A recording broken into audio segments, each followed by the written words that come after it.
cuando tienes algún tipo de adicción como la ludopatía, o de pronto con la comida, o de pronto con alguna otra actividad que no sea de la inmoralidad sexual, es algo con lo que luchas de una manera distinta, hay terapias incluso, etcétera. Pero la inmoralidad sexual es algo que, como dice también la palabra de Dios, atenta contra el cuerpo, contra el templo de Dios, y esto es un poquito más difícil de desligarse, pues el cuerpo sabe registrar ciertas sensaciones, la mente registra recuerdos.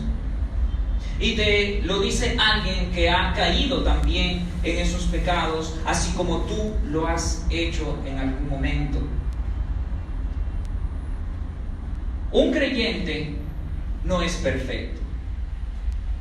Un creyente en esta tierra, en este mundo, no está glorificado, pero pelea, lucha. Pablo no está hablando aquí de alguien que cae, un cristiano que de pronto cae y dice: no, tú ya no eres cristiano, o no has sido llamado, no has sido escogido. Un cristiano puede caer en esto, en este tipo de pecados. Pero la diferencia entre su vida antes de Cristo y después de Cristo es que antes no peleaba contra esto. Le daba igual, lo disfrutaba y lo buscaba una y otra vez. Pero después de Cristo, cuando el cristiano o el Hijo de Dios cae, pelea, siente asco, ya no le agrada, ya no lo disfruta como antes, porque sabe que no corresponde a su actual naturaleza. Entonces yo te animo aquí a que tú puedas más bien sentirte animado por la palabra de Dios.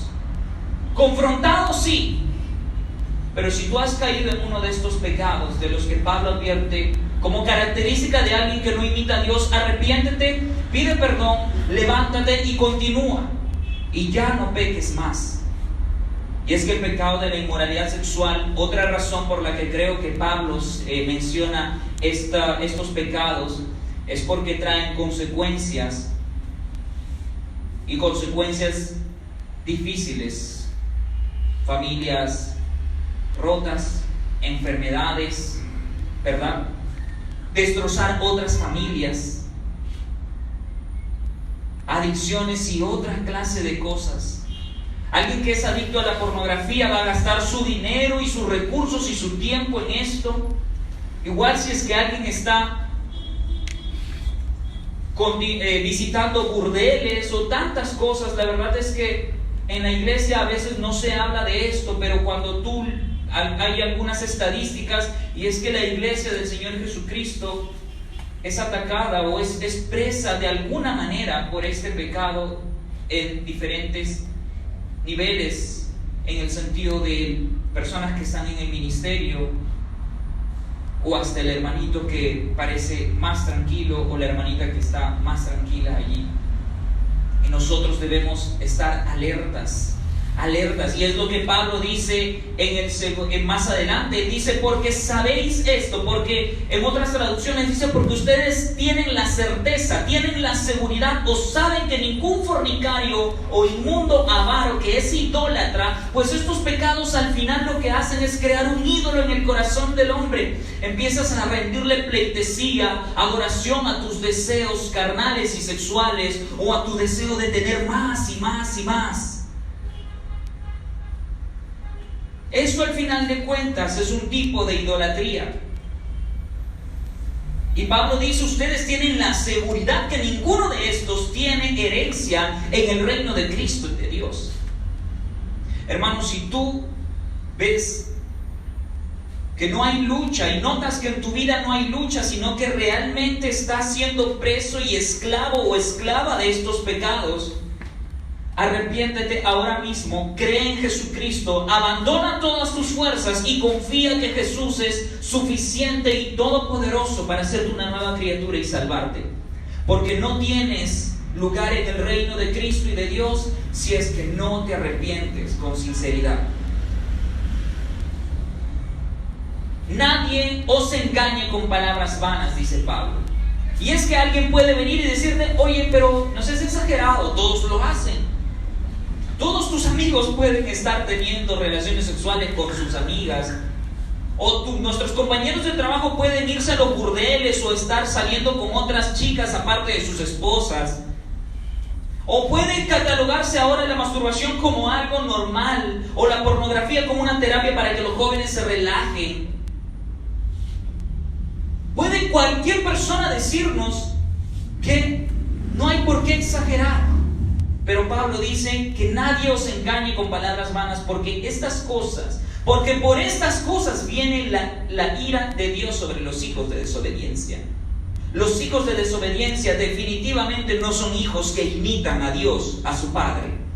Y por lo tanto se conducen de esta manera. No sean partícipe con ellos. Porque en otro tiempo, dice Pablo, porque antaño, hace semanas, ayer, hace días, hace meses, hace años, no lo sé, pero en otro tiempo eran ustedes tinieblas. Sí, está bien, quizá ustedes vivían así, quizá ustedes se conducían de esta manera y caían en estos pecados y vivían así, pero era porque estaban en tinieblas, dice Pablo. Otra característica de quienes no imitan a Dios o la palabra del Señor, y particularmente Pablo usa esta acepción: en tinieblas. Alguien que está en tinieblas no puede ver más allá de sus narices.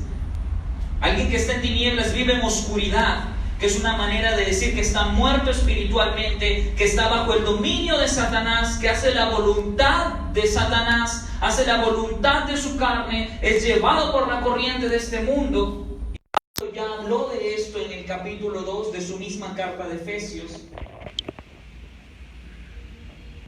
Ustedes antes estaban en tinieblas, más ahora, pero, más es sinónimo de pero, hay, como R.C. Sproul dijo alguna vez, de un versículo, pero yo creo que se puede encontrar en otros pasajes de la Biblia: bendito pero.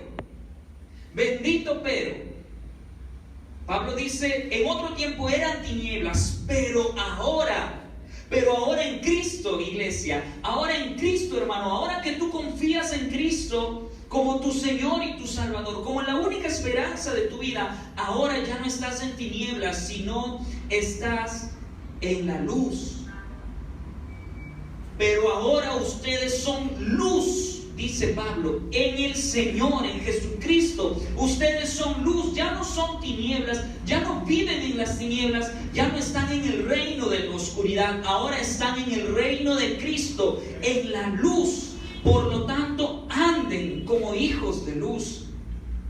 Antes era por lo tanto, como estábamos en tinieblas, por lo tanto andábamos como hijos de desobediencia, como quien anda en las tinieblas. Era natural. Por eso es que no nos escandalizábamos y nos daba igual. Era parte de nuestra vida. Pero ahora dice Pablo que estamos en la luz, que somos luz en el Señor, pues andemos como es natural, como se debe esperar de quienes están en la luz, que andemos como hijos de luz. Y aquí hay un paréntesis en el versículo 9, porque dice: porque el fruto del Espíritu es en toda bondad, justicia y verdad. A diferencia de toda fornicación, inmundicia y avaricia, el Espíritu produce en nosotros bondad, justicia y verdad. Y este versículo 9 es como un paréntesis, pero resulta interesante unir el versículo 8 con el 10. Voy a leer el 8 y de frente el 10 dice: porque en otro tiempo erais tinieblas, mas ahora sois luz en el Señor, andad como hijos de luz, comprobando lo que es agradable al Señor. Así debemos andar, hermanos, porque así dice la palabra que andan quienes están en la luz del Señor, quienes son imitadores de Dios, comprueban constantemente, siempre, lo que es agradable al Señor. Yo sé lo difícil que es, porque a veces uno está en actividades cotidianas como el trabajo, el estudio, y uno no da cada vez que vas a tomar una decisión: ¿será agradable al Señor? ¿Le agrada al Señor que yo haga esto o que vaya a hacer lo otro? ¿Que me relacione con estas personas de esta manera? ¿Que vaya a tal lugar? ¿Haces esto? ¿Hacemos esto constantemente? los hijos de luz, dice Pablo, debemos hacerlo. Debemos constantemente estar comprobando si lo que hacemos es agradable al Señor. Y tú no vas a saber si lo que haces o pretendes hacer o tienes como intención hacer es agradable al Señor si es que no lees tu Biblia en primer lugar. Es por eso que Gracia Urbana es una iglesia que constantemente está haciendo lo posible por preparar a los miembros en la palabra del Señor. Tenemos clases de doctrina, en los grupos de comunión damos clases, damos palabra, obviamente que otra cosa podríamos dar. Los sábados, los domingos, casi todas las plataformas son oportunidades para nosotros para enseñar y aplicar la palabra del Señor. Un hijo de luz no puede comprobar si es voluntad del Señor o no por su propia imaginación, ¿no? Yo creo que sí, ¿no? Yo creo que sí le voy a dar gloria a Dios, ¿sí?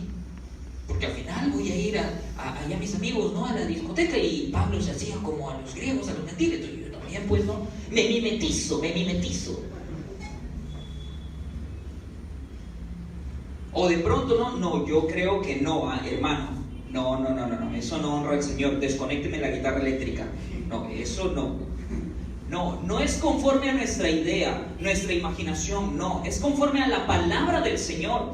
Pues Él es quien tiene la razón y nosotros nos sometemos a Él. Ya no estamos en tinieblas. En tinieblas teníamos nuestros propios juicios y preceptos, ¿verdad? ¿Qué tiene de malo? Vamos, hagamos esto, lo otro. Pero no, ahora en la luz nosotros decimos, ¿qué tiene esto que le pueda dar gloria y honra a mi Señor? Y es una lucha también, yo lo sé. Es difícil durante la semana, pero hermanos, la palabra del Señor aquí no nos está consultando. Sean continuamente imitadores de Dios, dice. Y aquí no hay peros, no hay consultas. Es difícil y por eso también doblamos nosotros nuestras rodillas. Amén. Para rogarle al Señor por su ayuda, hermanos, porque en las fuerzas, en nuestras propias fuerzas, esto es imposible. Pero en Cristo todo lo podemos. Amén. Y no participen en las obras infructuosas de las tinieblas, sino más bien reprenderlas. Esto es evidente, ya no somos parte de las tinieblas que disfrutaban las cosas infructuosas.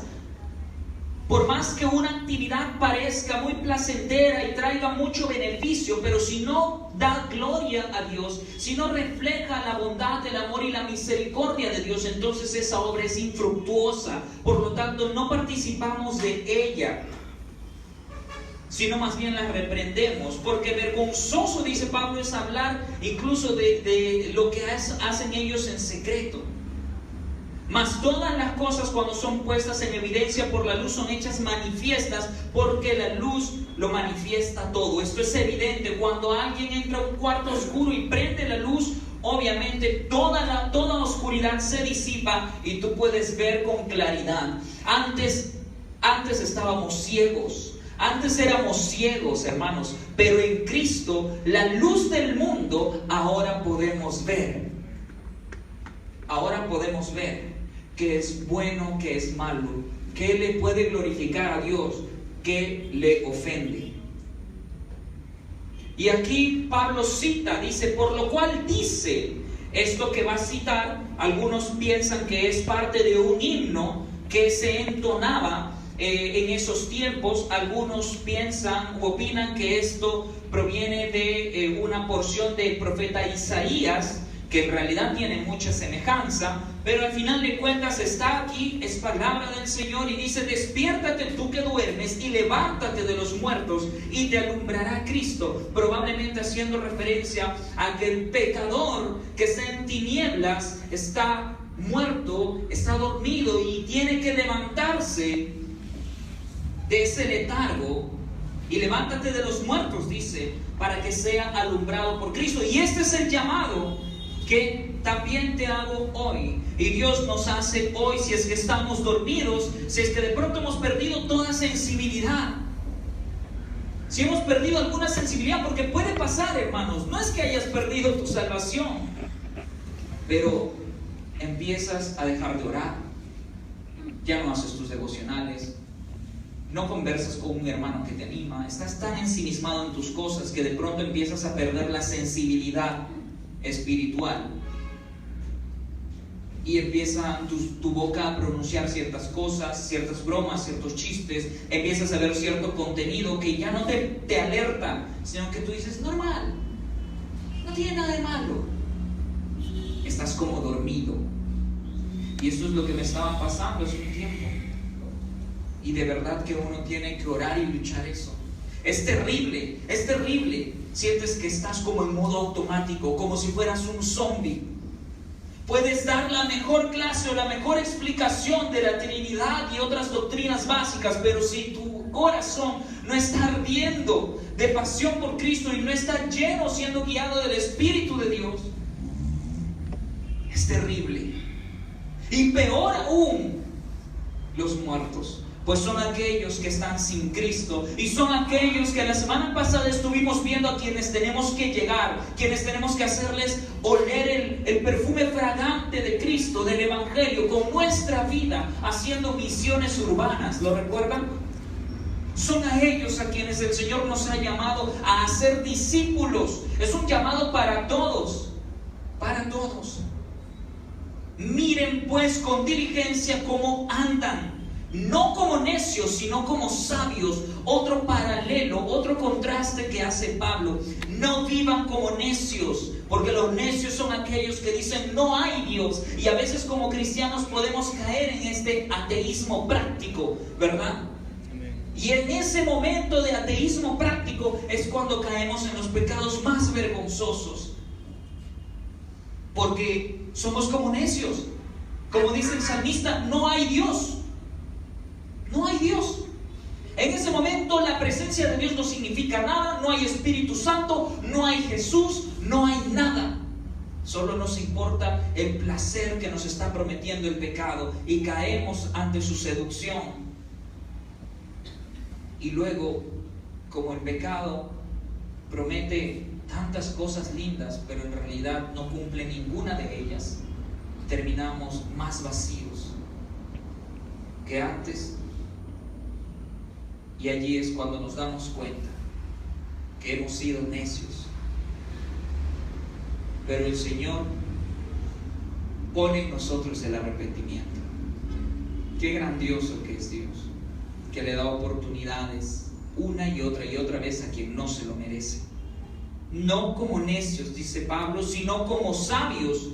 ¿Cómo vive un sabio? Porque como necios ya hemos estado viendo. Hemos estado viendo que Pablo ha hablado de quienes están en las tinieblas, hijos de desobediencia, que viven como necios. Pero ahora dice, no vivan como necios, pues, vivan como sabios. ¿Cómo vive un sabio? Versículo 6 dice, aprovechando bien el tiempo, porque los días son malos. Aprovechando bien el tiempo. Aprovechando el tiempo para poder ser de testimonio. Saber que aquí solo somos aves de paso, como decimos, ¿verdad? Que somos como peregrinos en el desierto. Que estamos en este mundo para ser un agente de transformación, para ser de testimonio, para reflejar a Dios, para imitar a Dios, no para quedarnos e imitar a las demás personas o imitar a este mundo. No. Somos del reino de la luz. Por lo tanto, dice Pablo en el versículo 17, no sean insensatos, sino entendidos. ¿Te das cuenta de los paralelos o contrastes que hace Pablo? Primero dice, no anden como necios, sino como sabios. Ahora dice, no sean insensatos, sino entendidos de cuál sea la voluntad del Señor. Seamos entendidos, hermanos. Seamos doctos, no en el sentido técnico, sino que realmente podamos conocer esta Biblia. ¿Cuántos años de cristiano tienes? Respóndete ahí tú. ¿Y cuánto de este libro que es del mismo tamaño que una obra literaria, has leído, conoces o tienes noción?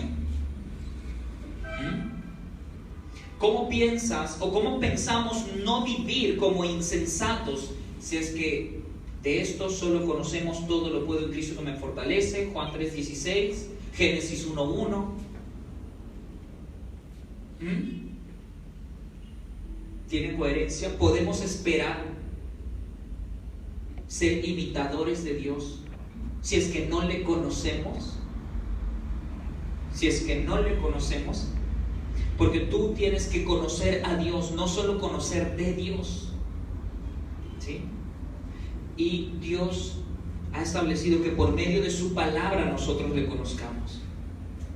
Al Padre, al Hijo y al Espíritu Santo, por medio de su palabra.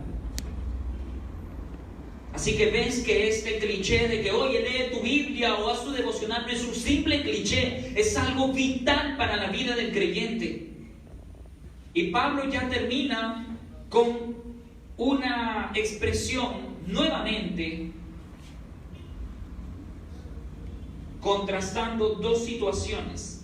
Y esto ha sido sacado de contexto a veces, a tal punto que hay una canción que dice vino celestial, o que piensan que la llenura del Espíritu es una llenura que provoca en el creyente una manifestación similar a la embriaguez.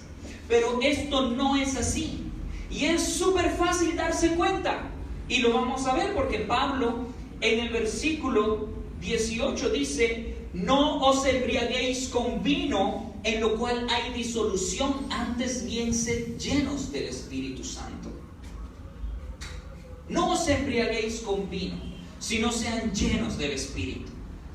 ¿Qué es lo que hacía y sigue haciendo el vino en exceso? Obviamente, porque con un brindis, ¿no? Después del chanchito, claro, después del cabrito a la norteña, ¿no? Después de tu desayuno, almuerzo y cena, ¿no? Pero, ¿qué es lo que hace el vino? ¿Qué es lo que provoca? Primero, vamos a ver diferencias, ¿sí? Porque aquí hay unas diferencias y unas semejanzas entre la llenura del vino, cuando te llenas con vino, o cualquier otra disolución, no sé, porque ahora ya la gente no se mete vino disuelto, sino se mete pues, seafood con no sé qué cosa, ¿sí? Las diferencias son las siguientes: que cuando alguien está embriagado o borracho, ¿tiene dominio de sí mismo? No. Empiezas a hablar sandeces, empiezas a hacer ridiculeces, ¿verdad? No tienes dominio de ti mismo, no tienes control, pierdes el control. En cambio, alguien que está lleno del Espíritu Santo es alguien que, según Gálatas capítulo 5, una de sus manifestaciones, ¿cuál es? El dominio propio. Es el amor, es la paciencia, la bondad.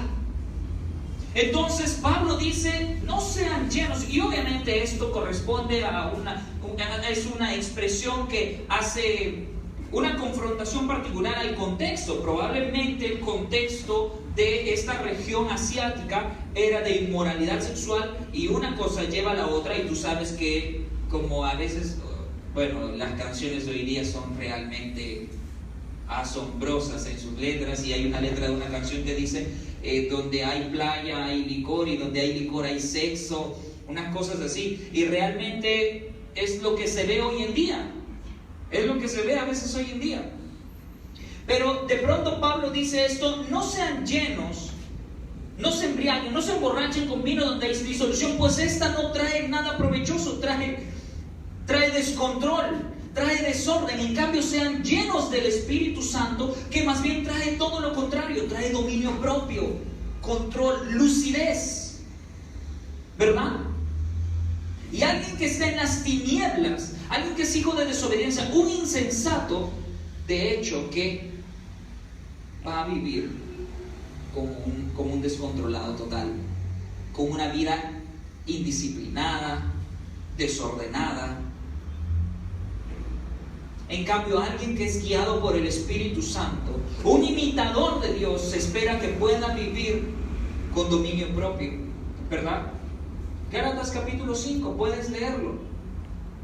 Léelo y nadie tendrá que explicarte más para que realmente tú puedas saber si tu vida, a qué se debe asemejar tu vida. Estas son las diferencias. Y una semejanza particular es que ambas llenuras, tanto del vino o del licor como la del espíritu, dominan a la persona a la cual llenan. Porque alguien que está lleno de licor o borracho es dominado por la sustancia, ¿no es cierto? Es dominado y de pronto, es dominado en el sentido del efecto de la sustancia porque hace cualquier otra cosa.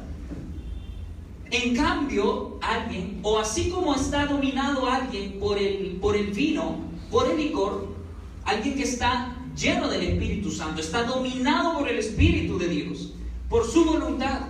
Es alguien que realmente va a poder imitar a Dios, ser un imitador de Dios, como un hijo amado, como un hijo amado. Y esta llenura,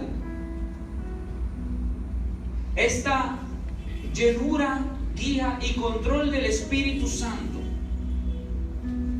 produce en el creyente que éste se relacione con otros, hablando con salmos, himnos o cánticos espirituales, que no tiene nada que ver con que solo esto se cante o se use en la iglesia. Cantando y alabando al Señor en vuestros corazones. Es evidente, alguien que está lleno del Espíritu Santo, alguien que es guiado por el Espíritu de Dios, tiene como respuesta alabar al Señor en el corazón.